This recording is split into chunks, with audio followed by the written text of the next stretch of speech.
Welcome to the podcast. We Do Recover with Jared Miller, your host. And I'm Dr. Terry Sellers, your co-host. This is a podcast about recovery from addiction. We want to talk about what successful recovery can look like. Brought to you by Steps Recovery Center and the St. George Hilton Garden Inn. Welcome to We Do Recover. All right, welcome to We Do Recover. I'm your host, Jared Miller, a.k.a. the Comeback Kid. I just thought of that last week. You like that, Sellers? Today, joining you in studio, we have your co-host and our medical expert, a.k.a. the Doc, Terry Sellers. You left an R. The Dork. Oh, is that's the what Dork, your superhero Terry name's Sellers. gonna be? Yeah. Awesome. Awesome. Like that. Yeah. As always, we wouldn't even be able to do this thing if it wasn't for the man, the tech titan, one and only, Sean Denovan. Test your microphones, thanks. Hey, guys. Testing. Oh, Good that's morning. what you were supposed to do, Sean. Hey, guys. Hey, guys. There There it you go. is. There it And for episode 25, we have a special featured guest, a really good buddy of Dr. Sellers here. He is a clinical mental health counselor, and he works at Persevere, which is a nonprofit organization, which I understand. The man, the myth, the legend, Mark Pepper. Good morning, y'all. Feels really nice to be here. Thank you for the invite, you guys. You have a radio voice, by the way. I've been told that. Yeah. I've been told I have a radio face also. Sean's got a great radio voice, too. You guys could do radio. There you go. You're okay. I have the face for a dumpster and the voice for the same. I can see how this is going to go already. Yep. I like it. Well, let's Bunch of get crap. the sponsor in there. So episode 25, part 1 is brought to you by Steps Recovery Centers, where addiction ends and healing begins. If you or a loved one needs help, please reach out to them. 801-800-8142. They're amazing people. They got a great organization all the way from inpatient, even detox, inpatient, outpatient, the whole 9 yards. Give them a call, 801-800-8142. All right, let's do a little check-in. Okay. What's new and good in the world of Terry Sellers? The doctor? The Doc. Yeah. Well, I might steal our guests new and good. I don't know, because we're on a road trip together. Mark and I have been on a few road trips in our lives, but we're on a little road trip and got some golf planned, and I'm so excited I can barely stand myself because you can't play golf in Utah County this time of year, or Salt Lake County. So we're going to play golf right after this is over, and that's new and good for me. Well, even down here, I was going to say this It's podcast not gonna is be recorded warm. in sunny St. George, Utah, but it's raining today. Yeah, it's not going to be warm. That's all right. It'll be We're fun. we're playing tomorrow when it's going to be colder, but we're in Mesquite tomorrow, so it'll be a little warmer. Good thinking. Good thinking. All right, let's check in with our guest, Mark Pepper. What's new and good in the world of Mark Pepper? Well, thank you. Thanks, Jared. And I was thinking as you were asking, like, what's new and good? And I want to share sort of a little different angle on that. So, So my dad passed recently. Sorry to hear that. And the new and good is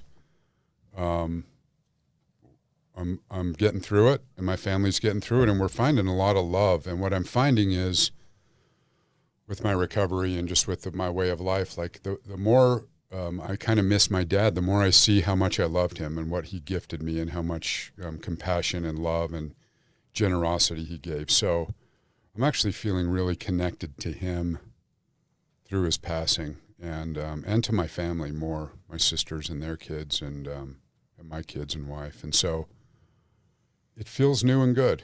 That's beautiful. And Pepper. it's sort of a,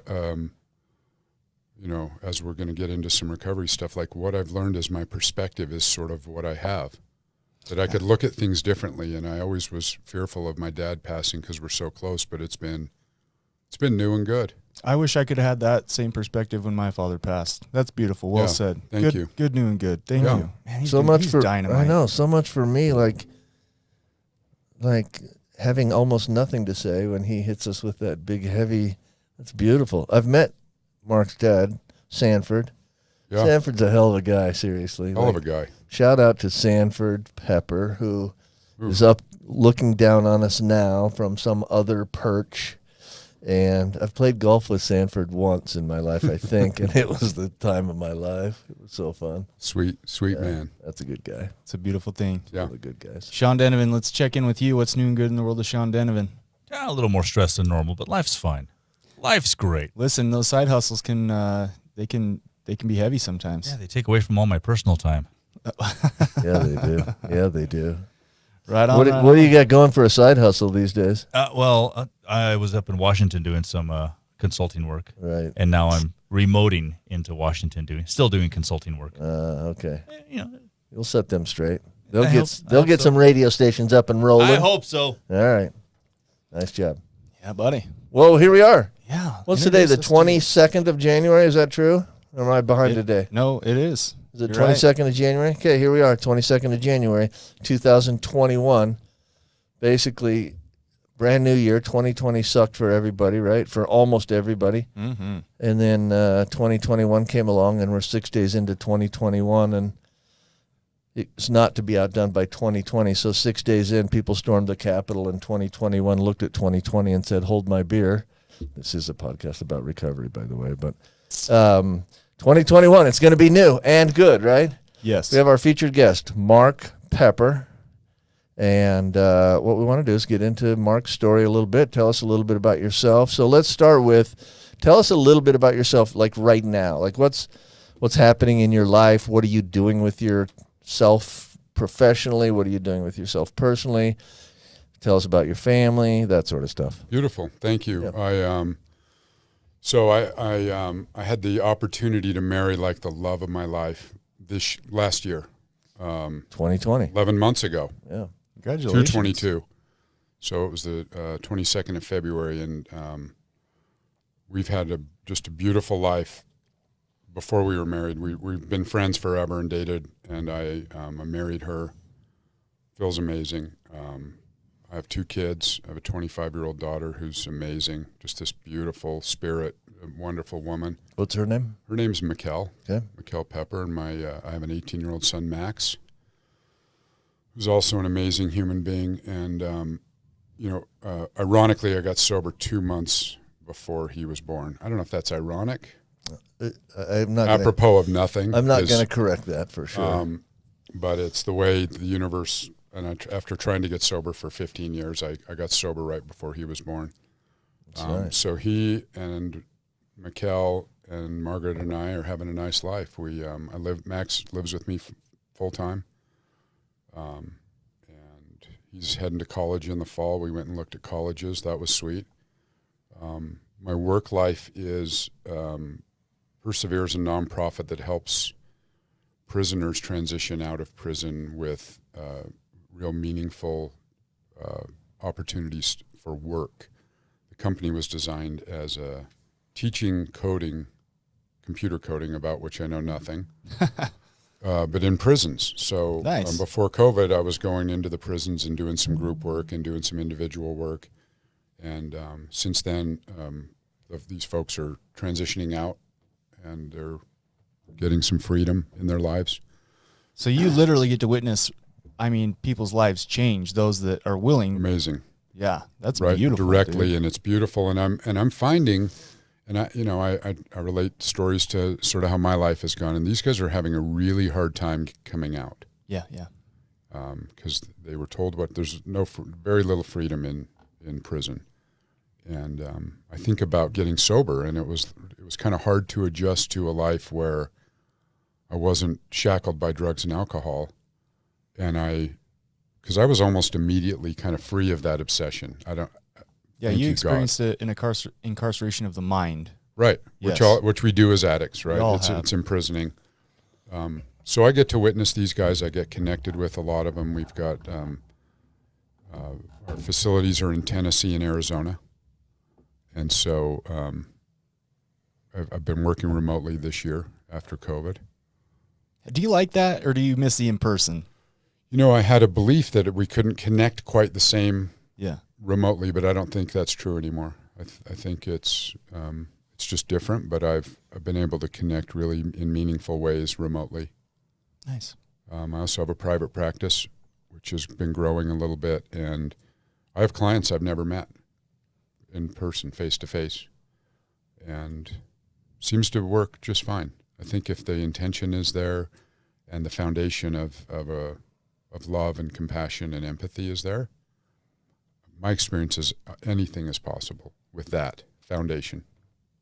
I'm sitting here imagining. I've never been to prison, and most of our listeners haven't, but some have for sure. But imagining prison where every minute of your day is regimented, and you have no I mean, your only choice is, do you want the creamed corn or the beans? And then being turned loose into society where everything is open to you. Like, not everything, because you don't have access to great means or money sometimes, but you have lots of choices in your life, like tons of choices, and that would be a tough transition, I think. I think we're finding that's the thing, and from the outside, I would think, man, that's the goal, like to get out and be free, and then Right. it gets easy, and that is just not so. Right. So really understanding that and hearing that and supporting that, because my version is, again, not having been to prison, I've been to jail, but not prison, and I've been into prison since working for this company, and doesn't feel very freeing. But Mark, you said something I want to point out, and Terry also kind of touched on it too. Relatability is huge, right? Our listeners want to be able to relate. And I think that even if you haven't been incarcerated in prison, at what point in our active addiction does our life become regimented? I mean, I think of, like you talked about, incarceration of the mind. Man, when I was in active addiction, my life was wake up, chase. Yep. Yeah, I mean, Find it, use it, yeah. So, No freedom. zone out for a minute, Yeah, and then wake up and do it all over again. hey, I'd argue in a way you've kind of experienced that. Yeah. For sure. No, it just looks different. It doesn't, Yeah. but I felt imprisoned when I was using. I mean, I couldn't go on trips. I couldn't ski. I couldn't go do things. I mean, as our listeners know as well, like I'm not living a life. I'm living to get drunk. Right. I mean, I wake up and my first thoughts are about drinking and using, and 95% of my time is spent thinking about recovering from or actually using. Yeah. Yeah. You're And maybe enslaved. 95 is generous, right? I mean, it might be more than that. So the freedom of recovery is amazing, right? I mean, one of the questions we ask through the 12 steps is like, how free do you want to be? And I don't think it means like, do you want to go over to that store? It's like, how free inside of you, in your mind and in your spirit, do you want to be? Yeah. Yeah. I'd agree with you. All right, well, let's go. I want to go back to a lot of times in the first half of our podcast, and we don't do a ton of structure, but we want to talk about how you got started using drugs. So take us back to your childhood. Where were you born, raised? What was junior high, grade school, junior high school look like for you? That sort of stuff. And I always like to say, And family of origin. Yeah. And let's keep the focus on maybe the traumas, right? Because we know the drug use is just the Band-Aid. Right. Yeah. Right. Thank you. So I was born in Salt Lake. Was adopted by a pretty normal seeming family. Grew up Jewish in Salt Lake City. That's rough. Maybe. Yeah. I think I thought it was, and then I looked back, and it wasn't. I obviously wasn't LDS, but I felt outside of that. I was also adopted into a family, and I have two sisters that are the biological kids of my parents. So didn't feel like I fit into the family very well. I was a boy in the middle, and I was looking for differences pretty early. I noticed I was like, how can I not fit into this family? Because I didn't feel like I did. And in my neighborhood in Olympus Hills, everyone around seemed LDS, and I'm not. Everyone seemed calm and well adjusted, and I was not. I was sort of an anxious kid. I just acted out. I was always a smart guy in school. I did well in school, so I had a little extra time because I'd finished the work. Mark, do you think maybe the acting out was in a way to get attention or feel embraced more? I didn't know that then, but probably. So elementary school, it seemed normal to me. Like I'd stay out at recess after the bell rang, and I'd try to kiss girls or pinch girls, or I had a thing for girls always. And I acted out a lot. And we didn't call it attention deficit then, and we didn't have medication for it then. And so I went to therapy at an early age, like first grade, kindergarten or first grade. That was kind of traumatic. I didn't have a great experience in therapy. The man that was my therapist ended up being my stepfather at some point. Oh, wow. And those details were kind of traumatic. And Interestingly, right about the time that he and my mom got together, I started drinking. Okay. That's probably not a coincidence. How old was that? How old were you when you So started about drinking? 12 years old. Okay. Well, that's a young age to start It's drinking. a young for age sure. to start drinking, and there was always alcohol in our home. Part of the ceremonial and ritual stuff of Judaism is wine. I didn't really start drinking till I was like 14, but I liked alcohol. I liked the effect produced by alcohol. Now you touched on this, and I want to go a little deeper. You said, "I don't think that was a coincidence." Well, I didn't really like what was going on in my life, and I liked what was going on in my life when I drank. And so I Fair drank. Fair enough. I don't know that. So I know some way more details than the audience knows, right? Than the listeners know. I don't think that they can feel through what we've described so far how hard that was for you. Like, So this therapist who I'd told all of this stuff about my life is all of a sudden lives in my home.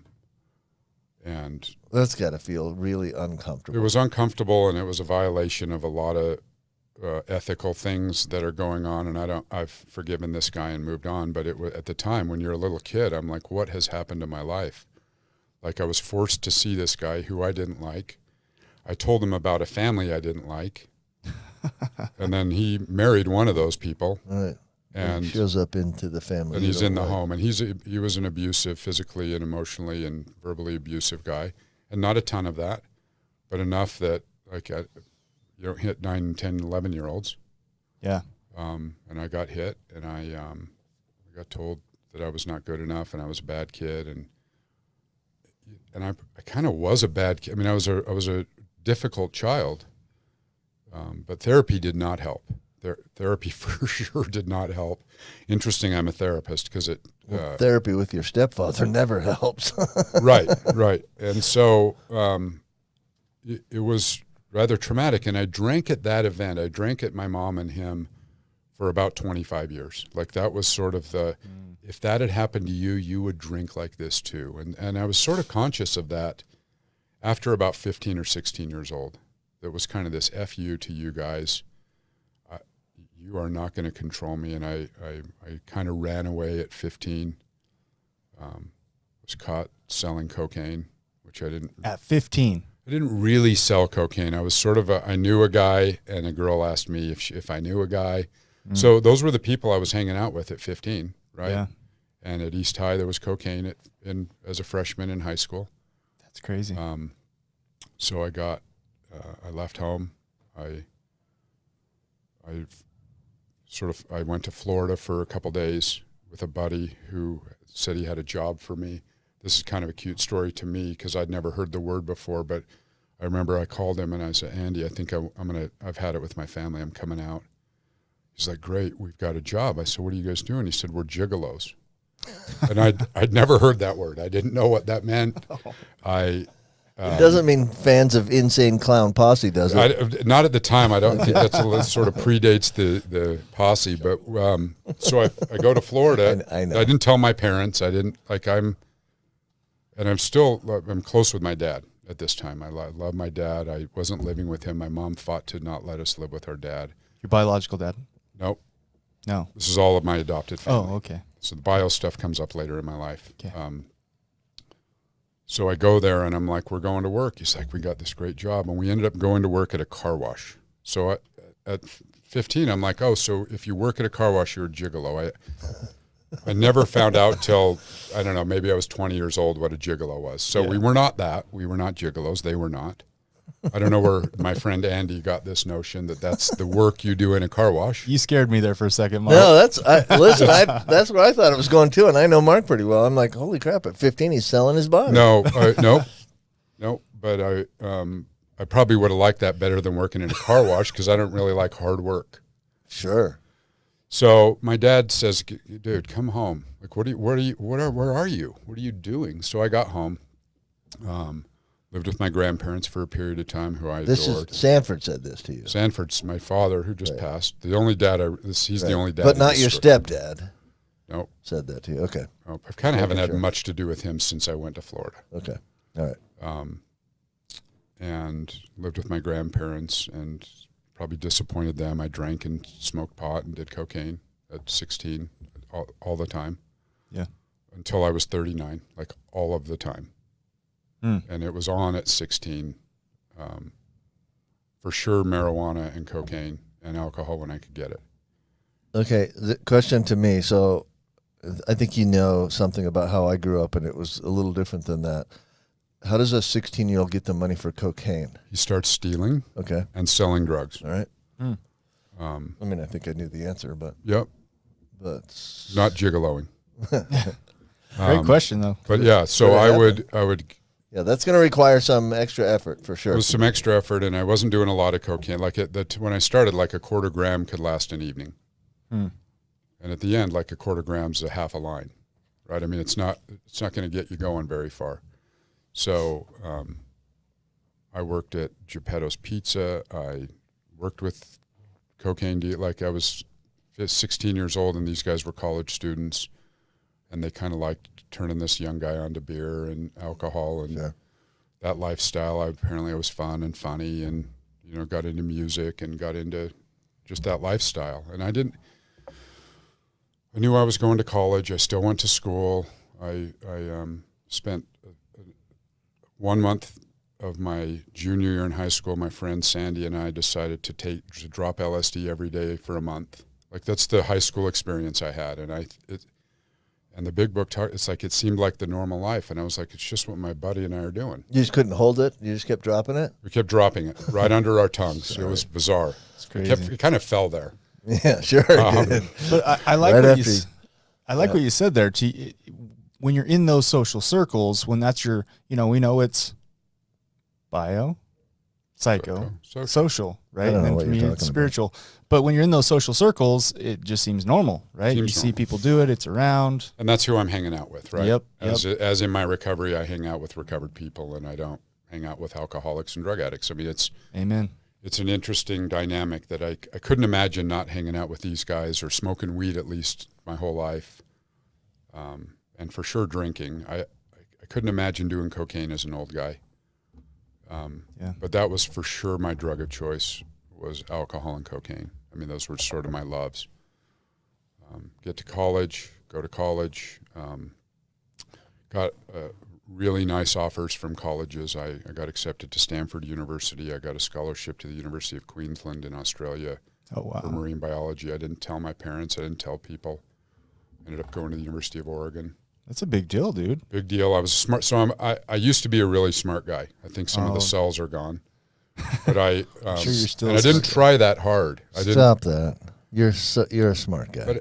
But I had a lot of like school intellect Yes. in high school, and was partying every day, and so went to University of Oregon, and then I fell in love with I got sort of a new love addiction of mine, and that was depression, and I didn't know it, but I was 18 years old in Oregon, and it's rainy and cold, and I'm starting to feel depressed, and I didn't know it at the time, but there's this rich feeling of like, I think a lot of us alcoholics and addicts understand that, of this self-pity and depression that was addictive to me. I didn't know it, but I was depressed till I was like 40. Like I had 20 years of a good run of real dark, deep, self-piteous depression that I was addicted to. Looking back, it was not a clinical thing. And it's crazy when you're in that state, like the songs you listen to keep you depressed, the people you hang out with you keep you depressed. It's just a vicious cycle. Isn't that funny? Yeah, it's true. It's really true. For sure. Yeah, it's crazy. All of a sudden, all I can listen to is "Everybody Hurts" by REM. Right, and that hadn't even been written, but I could have written that song. I made it up. Right, right. You know, for sure. When it comes out, you're like, did they know my life? How did Michael Stipe know my brain? Yeah, that's crazy. All right, listen, you've been listening to Mark Pepper in episode 1. He's been talking about his life in active addiction. We're going to get his rock bottom, his spiritual awakening, and his life in recovery today in episode 2. Be sure to stay with us after this 30-second break from our sponsor, Steps Recovery Centers. Thank you. You are listening to We Do Recover with Jared Miller and co-hosted by Dr. Terry Sellers. We'll be right back after this short break with more of We Do Recover with Jared Miller, sponsored by Steps Recovery Center and the Hilton Garden Inn. I'm Desmond Lomax, one of the clinical executives here at Steps Recovery, and once you become of the Steps family, you're just a part of the Steps family. A lot of us have overcome substances, overcome addiction, and now we're able to help other people. Second of all, we're also going to help you in a way where you can afford to be helped. Third of all, we're going to give you the same quality that many organizations are charging 2 to 3 times, and it's more about you than it is about our organization. We welcome you back to We Do Recover with Jared Miller, co-hosted by Dr. Terry Sellers. Brought to you by Steps Recovery Center and the St. George Hilton Garden Inn. And now with part 2 of our podcast, Jared Miller and Dr. Terry Sellers. And welcome back. We're in part 2 of episode 25. We Do Recover. We have a special featured guest for you today, Mark Pepper. In part 1, he shared his life in active addictions, some of the, as I call it, the lightning before the thunder, the trauma that led to the addiction. Here in part 2, we're going to get his rock bottom spiritual awakening and his life in recovery today. Episode 25, part 2 is brought to you by Hilton Garden Hilton Garden Inn. It's Yeah. always sunny and bright at the Hilton Garden Inn. Yes, it is. If you or a loved one is traveling through St. George, Utah, give them a Google search. Just type in Hilton Garden Inn, St. George, Utah. They have amazing amenities. We love those guys. Thank you, Hilton Garden Inn. Yeah, I love Hilton Garden Inn. We usually stay there. I didn't stay there this weekend because Mark and I, when we go on a road trip, we can't be in separate like hotel rooms. Yeah, you're like brothers. You got to. Yeah, we sleep in the same bed. Was it like That's not Easy. true. Was That's it- not true. Is it like the movie Step Brothers where you guys build bunk Kind beds out of the yes. beds? Well, I'm sleeping in a bunk do you bed. want to do karate in the at the garage? I'm sleeping at the bunk bed. Don't touch my drum kit. So we got an Airbnb and it's lovely, but I do like Hilton Garden Inn. They're good to us. You just pissed off our sponsors. No, I love them. I'm just kidding. I love them, but just Mark and I like to have like an area where we can hang out together, like a living room Yeah, with a TV, so we Lounge can and so I chop can it up. force him to watch BYU basketball. Okay, let's move on. We don't have we spent a lot of time last segment talking about various weird stuff, so let's get right back into the story. So you are at the University of Oregon, depressed. Take us from Yes. there. So, and I want to get to the recovery because that's been the good stuff, Right. and there's more darkness. So I wanted, this is kind of a cute story. So I had an 18-year-old brain at 18 that was addled by drugs and alcohol, and at the time there was Did you say addled? addled. I'm gonna have to look that up. There was a publication at the time that maybe our listeners don't know of called Playboy Magazine, and it Never heard of it. every year had the top 20 party schools in America. And I made a decision as a freshman in college That's where you're to going. look at that only get that magazine for the articles Well, yeah. Sure. and find out what number one was and go there. And like that was a decision I made with my own brain all by myself with no adult supervision. It's a And smart that- decision. Right. Could That he school. have used a little adult supervision? Because my dad for sure would have guided me a little differently, but I ended up at the University of Colorado in Boulder, and I want Go Buffs. The next 20 years were relationships failed, attempts at sobriety failed, attempts to move. I moved, from Oregon to Oregon, from Oregon to Colorado, Colorado to London, England home, San Francisco. So I moved around trying to get sober. Like my intent to go to England was to sober up because I lived in Boulder, and I was like, I have to stop doing this. Yeah. I need to get my life together. Can't get sober in Boulder. Not living in a fraternity house with 70 drug users and alcoholics. Right. I can pick them. Sure. So I really tried hard. I went to my first treatment center at about 30 years old and during my first marriage, and that was Hazelden, which is apparently well known, and I didn't know it at the time, and famous people were there. Wow. And I didn't stayed sober about 3 days after I got home from Hazelden, thinking I could go to a club and listen to some music and not drink. I've sure learned a lot about alcoholism and drug addiction as a sober guy, like what it means to me, that I obsess about alcohol, whether I'm drinking or not, Yeah. and that I can't stop obsessing until I drink, and then I can't stop drinking. Yeah. It's vicious. And I understand that really clearly. So I want to get to the sober piece, and my sobriety date is October 10th of 2002. October 10th happens to be my dad's birthday. And I tried to get sober on his birthday for 15 years. Like I wanted to get sober so I could have dinner with him or be part of the family. And so, as we know, like I had every day of the year as a sobriety date for years. Yeah. This is the day. This has got to be the day. There was a lot of desperate pleading to whatever's Something out there that I didn't believe in, and I was sure that I was just doomed, and it was not. I lived at Pioneer Park for a couple of months in Salt Lake in a car, and I had money for cocaine, but not for rent. Right? Weird how that works. Of course. Weird how that works, Right. and nobody, they'd all kind of left. Mm-hmm. And I didn't get sober then. I got sober about 18 months after that. But I went to my last treatment center, the Haven, in Salt Lake, which is county funded. It's not Hazelden. It's not fancy. You live in a dorm with dudes. But I was introduced really deeply into AA. They do 6 or 7 meetings a week. There, I think 6 a week, and then we go out to 1 a week. So I knew where to go when I was ready to get sober. And I didn't know all this at the time, right? I just knew, and I used in the Haven. While in treatment. While in treatment for like the last 20 days, I would just do a little puff of cocaine and go to group and go. And I was like, and I knew I was doomed. I'm like, you can't even stay sober in treatment, which was not the first treatment center I didn't stay sober in. Yeah. Interesting that I turned out to be a treatment provider because treatment never worked for me, although the seeds were planted, right? And I look back and all along the way, seeds were planted that helped me get sober on the day I did. So I got sober. Can I stop you there for an observation really quickly? Because I think that that's an important concept. A lot of times people will say, well, treatment didn't work for me. When you just mentioned, yes, it did. I mean, it for sure did something for you. Did you get clean the day you went into treatment? No, but treatment did some things for you. Absolutely. And I think that people will look at, sometimes the way we measure treatment outcomes, like treatment centers will call patients at the 1 year mark and say, have you stayed clean the whole year? No, I drank 3 times. Well, that's a failure. No. That's a guy that drank 365 times last year and drank 3 times this year. That's not an abject failure for sure. So it's just a pet peeve of mine. I understand. And I know exactly what you meant. And I also don't think everyone that goes, like, some people's lives may dramatically improve drinking 3 times a year. Right. I don't. That 3 times a year, he probably didn't lose a job. Right. He And probably maybe didn't they lose could his do family. that ongoing. I'm a guy that can't drink any alcohol or take drugs. Right. Like I just learned that about myself. So I had met another woman.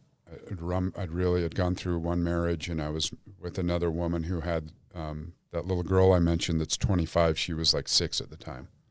So I met her and her mom, and we got pregnant with our son. Wait, her or her mom? That's cute. I'm not even sure I know what you're saying. Don't even give that a dignified answer. And so she was 7 months pregnant and had enough of my lying. And I promise I'm going to AA. No, I didn't drink today. No, I haven't done any drugs with like my cologne or whatever I was wearing smelled a lot like Jim Beam and Jägermeister. Sure. And that white stuff around my nose was not a powdered donut. Sure. Like I couldn't tell the truth to save my life. And we'd be on walks, and she's like, I know you're high right now. I can see it. I know I'm fine. I dare you to drug test, right? I'm just so self-righteous. So she left with that beautiful belly and that 6-year-old. And that was a Wednesday, October 9th. And I went to that Wednesday night meeting I'd gone to before, and a couple of my buddies were there. And I don't know about you guys, when a new guy comes back that we're friends with, we just kind of chuckle and go, come on over, dude, we love you. Yeah. It's not that serious to us. To me, it was deadly. Like, she's gone. I'm not going to see this kid get born. I'm out of that girl's life. And I woke up Thursday morning, the next morning, and went to AA meetings. And then the next day I went to AA, and I went to a little convention, a CA roundup of the Rockies. And that Saturday morning, I got a service commitment in my Saturday morning group to set up chairs. It's an 8:30 group at the Friendship Manor, and they, I remember they're saying, who would like to set up chairs? And I'm just sitting there, and someone's like, Pepper will do it. I love it. It's like, oh, okay, I'll do it. Like, it's probably 30 days, right? 2 years, 2-year commitment. which I missed once for a golf tournament on the day before Father's Day with my dad, because I was sober, and I had a service commitment in that Wednesday night meeting that I'd used at the week before as a secretary to give out chips. And I thought it was also 30 days, 2 years. So service is amazingly beautiful. I currently have a service commitment in AA. I have a home group. I have a sponsor. I sponsor guys. I've been an AA kind of hard guy for 18 years, and I love it. And I appreciate I didn't believe in God when I got there. The steps, I knew they didn't work because I'd gone to a couple thousand AA meetings before I got sober. And I thought either those guys are for sure not alcoholic. Like if they drank like I did, they would never be able to quit. Yeah. We're not the same dudes. Right. There's a lot of that. You have the worst case of alcoholism In the whole world. Nobody obviously. ever did more cocaine in the history of the world than me. Right. Exactly. This is what you tell Sixth yourself. most cocaine use in the history. That's an inside joke. So I got sober, and my life got better, and I got a job, and a dude in AA offered me a job, and I ended up getting my only felonies in sobriety. Wow. Because I don't know about any of our listeners or any of the guys in here, but I also stole like I did drugs. Always, always, always. Every store I went into, every house I went into, every opportunity to put something in my pocket, I would. Listen, Mark, I can relate, and let's be honest, that in and of itself becomes an addiction. The adrenaline rush, the being risk. sneaky, the covert, that's just a... So I didn't stop that when I stopped drinking, and I got arrested. And I've got 2 felony charges when I was about 11 months sober. And I've got the pleasure of booking myself into the Davis County Jail. Oh, yeah, I've been there many times. And I do think I was the best plea and abeyance guy that she had ever seen. I got that stuff done. I did not. I'm like, you need to stop being a criminal. I remember telling my sponsor that I had been arrested, and he looked at me and said, starting right now, there's 0 tolerance for you stealing. Like, and this guy was like, I looked at him like my dad. Yeah. Like this, I looked up to this guy, still do, same sponsor. And I don't steal anymore. But I really had my son was born 2 months after I got sober, like the first absolute miracle in my life. And I'm really connected to that dude. We have a beautiful relationship. We golf a lot. We play a lot. We laugh. He works out, and I try to. He's amazing, right? And my daughter, I got to adopt her I was about 5 years sober, and I'm adopted. So I'm like, we were carving pumpkins, and we had put like the peppers. I'd put that in the pumpkin. Yeah. And I'm looking, and her last name was not Pepper at the time. And I'm like, I'd like to adopt you. And it was just amazing. It was such a loving, beautiful thing for all of us. Yeah. And so I'm gonna stop you real quick because you're transitioning into your life in recovery, and I love it and it's beautiful. But I want to point out something before it gets too far. You're right. I love about your story that a lot of people come on and they'll identify, here's my rock bottom, here's my spiritual awakening. Yours is a little different. It's like recovery stuck with you when that commitment, right? When somebody said, Mark will do it, and somebody gave you purpose, you had to go and set up those chairs for 2 years. You made that commitment. And I think it's interesting because I've worked a little bit in recovery, and I find when you have problem clients, the best thing to do is give them a responsibility. For sure. I find that so interesting in your story that a lot of times maybe you didn't feel seen. Maybe there wasn't like some acceptance or feeling part of something. And then all of a sudden they say, Mark's setting up chairs. Right. Bingo. Right. I mean, you don't know that at the time, right? I was kind of upset. I'm like, so I have to get here at 7:30, turn the coffee on. Not a commitment I could fulfill. There's 40 people. Yeah.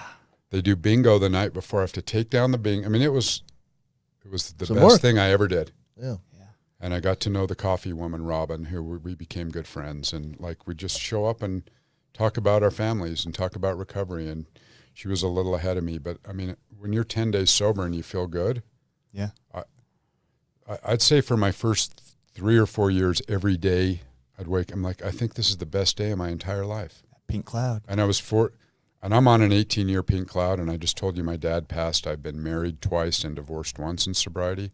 I've been fired more times than I can even imagine. Yeah. I've had a life, like life happens when you're sober, and it's been amazing. I expect things to happen. Yeah. I'm ready when the next struggle happens. So I'm going to harken back to, if you remember Dr. Rob, we had Dr. Rob on, and we were talking about with Dr. Rob that pink cloud. Yeah. And remember me mentioning when I said that pink cloud, people say, be careful because it's going to end. And I said, it doesn't have to end. I got that from Mark Pepper. Well, that, and I think too, that came to me from Mark Pepper. It's also what I said at the beginning is it's my perception. Like my dad passed, and I had a belief for sure before I got sober that I would have to drink if my dad died. Right. And then early on in sobriety, I'm like, there's no way I'm drinking again. Like I am done drinking. I know that. Now I have to do things every day to maintain that awareness, right? It's a day at a time program. But I also, it's okay to say, like, my commitment is to not drink again. I don't have any event in my life that a drink wouldn't really make horrible and wouldn't really mess up. And so somehow I knew, I mean, all of this stuff comes from the people that I've met, and like you said, like you got that from me. I probably heard it somewhere. Right. That someone said I have 15 years of pink cloud sobriety. I'm like, well, I want that. Yeah. Oh, I'm the worst plagiarizer ever. Well, I say stuff I hear from people all the time, and you're absolutely right. No, When you I'm get a way friends- better plagiarizer than you. What are you talking about? Oh, man. I hear stuff, is. right? And I'm like, I love that. And I'm going to use, I always tell people, though, I say, I'm going to repurpose that because Right. it's good. And I It's give good. credit, right? It doesn't even matter really because it's come into me. And I think what happens in recovery, in real recovery, from my experience is I came into recovery and into the steps and into the program, and then the program comes into me. Ooh, yeah. And I like that trend. And I don't know, that wasn't a day. My rock bottom wasn't a day. Like when she left with the baby and her daughter, Yeah. it felt like a bottom. But we were renting a house on the east side in Salt Lake.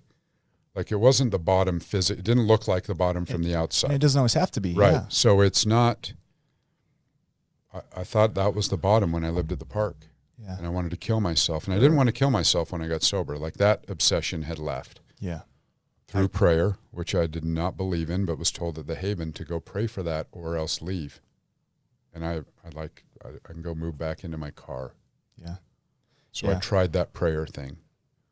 And since then I keep trying the prayer thing. And maybe that's why I have 18 years of pink cloud sobriety. I don't know if it's that I make my bed in the morning. Like we're at an Airbnb and my bed is made. I love that. I kind of pulled my covers up only because I knew you were there. Because I know you make your bed every morning. And it doesn't make me a great guy. It's like I want to do the stuff that works. I've called a sponsor almost, it's probably not every day now. It's 5 times a week, 4 or 5 times a week. And I continue to go to meetings. You know, this isn't rocket science. I thought I had to figure it out.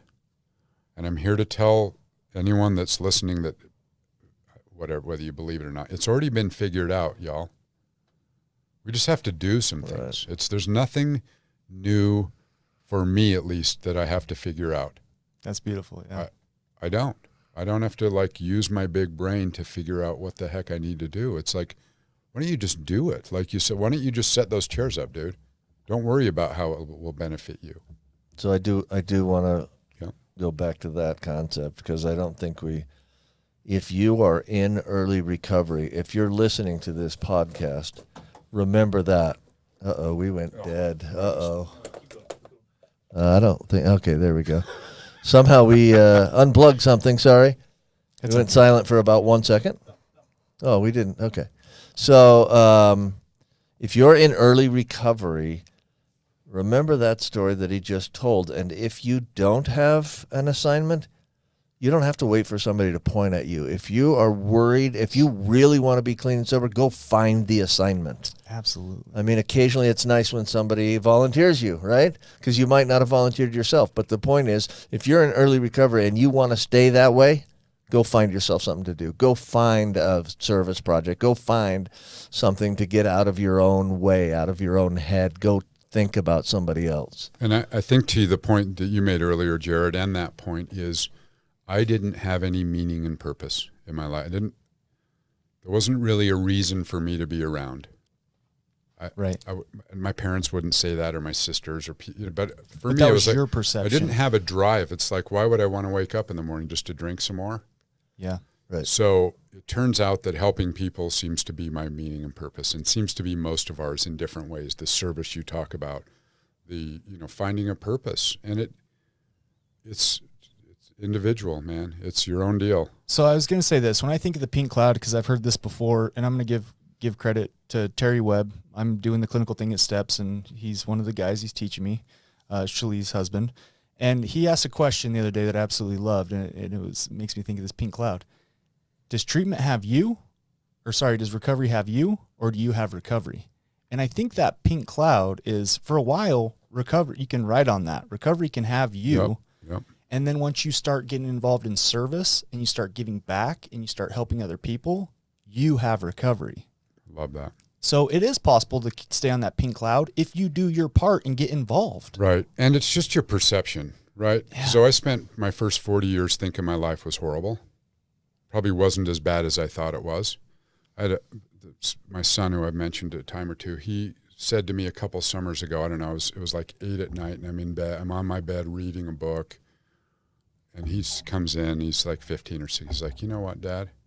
I think you think your life is way better than it really is. And he didn't realize he was paying me a compliment. He was just like, it's 8 o'clock, dude. And like, you're up at like 5 and you meditate in the morning and you do your weird old dude things. And so in recovery, I do think my life is better than it is. But my whole life, I thought it was worse than it really is. And so my perception changed. Now, of course, my life is much better than it used to be. But I also think it's the greatest life, right? Like I don't want to exchange lives with anybody.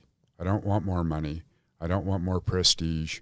I am married to the woman of my dreams, and my kids have turned out to be like, if I could handpick 2 children, they're my children. I have relationships with my family that I can't even imagine. None of whom were talking to me the day I got started. Like they were all gone. Yeah. And I have sisters who will send their children to stay with me today. When they were like, you're not going to ever see these girls. Right. I think that we're the lucky ones because like if you have the blessing of having the addict gene and you've gone through this thing and you're able to make it to the other side that we call recovery, you appreciate life so much more. Because I can totally relate to what you're saying. I've had people say, oh, Jared acts like he's, got the world and blah, blah, blah. And I was homeless, dude. Right. No shoes. Right. So the fact that I wake up in a warm house with shoes, a vehicle I can trust to get me to and from, that you can pay for, beautiful, healthy relationship in my wife, my family's beginning to talk to me again. You're right, I am. Right. Perception, right? It's a lot of it. In my mind, I live like a king. Right. Me too. Compared to the way I used to. Yeah. And it's and the other stuff, the outside stuff gets less important for me, and the inside stuff gets more important. Absolutely. And it's and I'm seeking more. It says the point at the Steps. We read this chapter 5 before meetings all the time. It's like, what's the point is that we're willing to grow along spiritual lines. It says that in the book, and I like AA, and I know not everybody, our audience and everyone is that, but it's a great book. It's a great book. It's regardless of whether you like AA, that's a great book. Right. And so I'm a guy that's really willing to grow along spiritual lines, and I've looked outside of AA for the last 15 years for spiritual growth, and I don't want to say I found it. I guess you could ask the people around me. Like, I'm a pretty calm dude. I'm a pretty easygoing guy. I don't know. What's important is relationships. Yeah. That's what feels important. I want to grow those and foster those. I love that. So, Mark, with about a minute left here, I'm starting to ask this question. What does We Do Recover mean to you? You know what it means is I was a guy that thought those guys can recover, but I can't. And I know I'm talking to some people that believe that. We Do Recover is everybody. If I can recover, you can. And there's people that are harder cases than me for sure that we look at and we're like, if that dude can stay sober, anybody can. And I believe that about anybody. There is nobody that is exempt from mental illness, spiritual illness, certain drug addiction. We can recover. It is a day at a time. It is slower than that sometimes. This is not, I know I said I'm staying sober the rest of my life, but this is, I better show up today when I told you I'd be here. Right. I better show up. So We Do Recover means all of us. We, right? And I could not do it alone. I tried for 15 years to get sober by myself. Once I joined the group, we got sober. Beautiful. Terry, take us out. Oh, man, that was beautiful. Thank you. Welcome to our guest. Thank you to our guest, Mark Pepper. We Do Recover with Jared Miller, episode number, what was this, 25? 25. Episode 25. Join us next week. Thank you for joining us today on We Do Recover with Jared Miller. Help us spread our message of hope. Like, comment, and share. If you have any topics or ideas for future shows, please share that on our Facebook page. That Facebook page is We Do Recover with Jared Miller. If you or a loved one needs help, please reach out to us. Again, thank you for listening. Brought to you by Steps Recovery Center and the St. George Hilton Garden Inn.